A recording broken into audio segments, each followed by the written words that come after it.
అన్నగారు వస్తారు. వెయిట్ చేయి అన్నగారు వస్తారో రారో చెప్తా. మొన్న ఈ మధ్య చూసా అఖండ 2 పార్ట్ రిలీజ్ అవ్వాల్సిన సినిమా అంటది. బట్ అన్ఫార్చునేట్లీ సంక్రాంతికి అయితే రిలీజ్ అయింది. ఓన్లీ తమిళ్లో మాత్రమే రిలీజ్ అయింది. అక్కడ రిలీజ్ అయిన జస్ట్ 2 వీక్స్లోనే మన తెలుగులోకి అయితే ఇప్పుడు ఓటీటీలో స్ట్రీమ్ అవుతుంది. మరి అన్నగారు వస్తున్నారు సినిమా ఎలా ఉందంటే రాడ్ రంబోలా మామూలు రాడ్ కాదు, రాడ్కే రాడ్ అది. రిలీజ్ అయిన 2 వీక్స్కి వచ్చేసిందంటే ఆలోచించండి ఎంత పెద్ద డిజాస్టర్ అని. మూవీ టైటిల్ అన్నగారు వస్తారని పడాలి, బట్ దానికి బదులుగా తమిళ్ వావాతియార్ అనే పడింది. ఎలాగో ఫ్లాప్ అయిన సినిమాకి ఇంకే పేరు పెడితే ఏముంది అనుకున్నారేమో మరి. జస్ట్ తెలుగు డబ్బింగ్ పెట్టేసి వావాతియార్ అనే మూవీని రిలీజ్ చేశారు. నిజంగా చెప్తున్నా, సినిమా అయితే పరమ బోర్ కొట్టింది. ఫస్ట్ హాఫ్కే నాకు నిద్ర వచ్చిందంటే ఇంక సెకండ్ హాఫ్ ఏదో చూడాలి కాబట్టి చూద్దామన్నట్టు చూసా, చివరికి కొంప ముంచినట్టే అయింది. బై ద వే, ఇక్కడ అన్నగారు అంటే తమిళ్లో ఎంజీఆర్ గారు, మన తెలుగులో ఎన్టీఆర్ గారు. కనీసం ఇమేజెస్ కూడా ఏం చేంజ్ చేయలేదండి. సేమ్ అదే ఎంజీఆర్ని చూపిస్తూ రామారావు గారు అని మనకు చెప్తారంతే. ఇక స్టోరీ విషయానికి వస్తే, కార్తీ వాళ్ళ తాతగారు ఉన్నారు కదా, ఆయన అయితే అన్నగారికి పెద్ద ఫ్యాన్ అనమాట. సరిగ్గా అన్నగారు చనిపోయిన టైంలోనే కార్తీ పుడతాడు. అందుకని కార్తీని అన్నగారిలో చూడాలనుకుంటూ మంచి అలవాట్లు అయితే నేర్పిస్తాడు ఈ తాతగారు. కానీ మనోడు మామూలుడు కాదు కదా, మనోడు ఒక కరప్ట్ పోలీస్ అవుతాడు.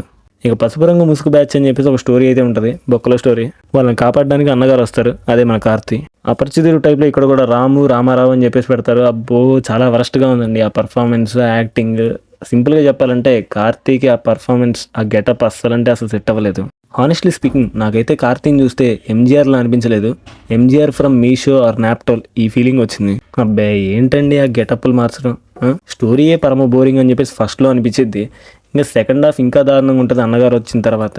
నా డౌట్, అసలు కార్తీ ఈ సినిమా ఎలా ఒప్పుకున్నాడో ఏంటో అసలు అర్థం కావట్లా. కార్తీ అంటే ఒక ఫన్ యాంగిల్ ఉంటుంది, ఒక మంచి యాక్టింగ్ ఉంటుంది, మన తెలుగోడు మనకి చాలా దగ్గరగా క్లోజ్ ఫీలింగ్, ఒక రిఫ్రెషింగ్ ఫీల్ అయితే ఉంటుంది. ఆ టైప్ ఆఫ్ పర్ఫార్మెన్స్ నాకు ఎక్కడ కనిపించలేదు.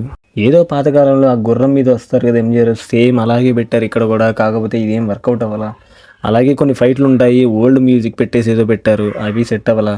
అన్నగారు వచ్చినప్పుడు ఆ pink colour red colour lights ఏ ఉంటాయి, ఆ లైటింగ్ కూడా కొంచెం తేడా కొట్టింది. సత్యరాజ్ గారి పళ్ళు పెట్టిన పళ్ళులాగా ఎందుకో సపరేట్గా కనిపిస్తూ ఉంటాయి, అసలు బాగాలేదు, సెట్ అవ్వలేదు. పేరుగా ఆయన విలన్ మూవీలో, బట్ ఆయనకంటూ ఏం క్యారెక్టర్ లేదు, పడలేదు. ఇంక నెక్స్ట్ వచ్చేసి హీరోయిన్ కృతి శెట్టి. అమ్మో దండం పెట్టేయచ్చు, మన వల్ల కాదండి. ఆ పర్ఫార్మెన్స్, ఆ యాక్టింగ్, అసలు ఆ రోల్, ఆ క్యారెక్టర్ ఏమీ అర్థం కాదు. ఎందుకండి అవన్నీ ఆత్మలతో మాట్లాడడం ఏంటి, గుండె దగ్గరికి వస్తే ఆత్మ ఏం చెప్పాలనుకుంటే ఈమెకి తెలియడం ఏంటి. పోనీ అదేమన్నా సినిమాకి యూజ్ ఉందా, ఎక్కడైనా అవసరమైందా అని చూస్తే ఎక్కడా యూజే అవ్వలేదు. యాజ్ యూజువల్ కృతి శెట్టి పర్ఫార్మెన్స్ అయితే నాకు అస్సలు ఎక్కలే ఈ మూవీలో. కృతి శెట్టి అండ్ కార్తీ ఏవో కొన్ని వింటేజ్ గెటప్లు అని చెప్పేసి ఏవో ట్రై చేస్తారు, వాళ్ళ ఫేస్లోకి సెట్ అవ్వలేదు. అక్కడక్కడ ఒక ఇంగ్లీష్ ర్యాప్ మ్యూజిక్ వాడారు, కొంచెం పర్లేదు అన్నట్టు అనిపించింది. ఒకసారి ఏమో ఫింగర్ ప్రింట్స్ మ్యాచ్ అయ్యాయి అంటారు, నెక్స్ట్ సెకండే ఫింగర్ ప్రింట్స్ మ్యాచ్ అవ్వలేదు అంటారు. దీని వెనుకుంది ఎవరో కాదు, స్టాన్ఫోర్డ్ యూనివర్సిటీ నుంచి వచ్చిన ఎథికల్ హ్యాకర్స్ అని చెప్పాలి. బాబోయ్ ఏంటండి ఇది, జస్ట్ వైఫై కనెక్ట్ అయితే ఏదైనా చేసేయచ్చు. ఇంకా సత్యరాజ్ డాటర్ ఫోన్ కూడా అంతే హ్యాక్ చేస్తారు, ఇంకొంతమంది ఉంటారు వాళ్ళ ఫోన్లో హ్యాక్ చేస్తారు. వీళ్ళేం మనుషులు రా బాబు. ఇది ఎక్స్పెరిమెంటల్ ఫిల్మ్ అనుకోవాలో లేకపోతే రీఇన్కార్నేషన్ ఫిల్మ్ అనుకోవాలో ఏమనుకోవాలో ఏం అర్థం కావట్లా. సినిమా మాత్రం మామూలు రాడ్ దింపలా, 90mm రాడ్ దింపింది. సినిమాలో ఉన్న story, writing, screen play, direction నాకైతే ఎక్కడ ఎక్కలేదు. ఫస్ట్ అసలు కనెక్టెడ్ అనే ఫీలింగే రాలేదు ఎక్కడ. బై ఎనీ ఛాన్స్ అన్నగారు తిరిగి వస్తే కనుక ఈ సినిమా చూసారంటే మళ్ళీ పోతారంతే.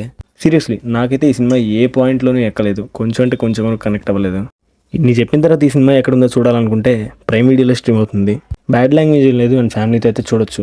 చూసే సాహసం చేయాలనుకుంటే చూడండి. ఫైనల్లీ ఇది మూవీ నాకైతే ఏం నచ్చలేదు. మరి మీకు ఎలా అనిపించిందో కింద కమెంట్స్లో మాతో షేర్ చేసుకోండి. అలాగే ఈ వీడియో నచ్చినట్టయితే లైక్ చేయండి. మన ఛానల్ ఫస్ట్ టైం విజిట్ చేస్తున్నట్టయితే ఛానల్ సబ్స్క్రైబ్ చేయండి.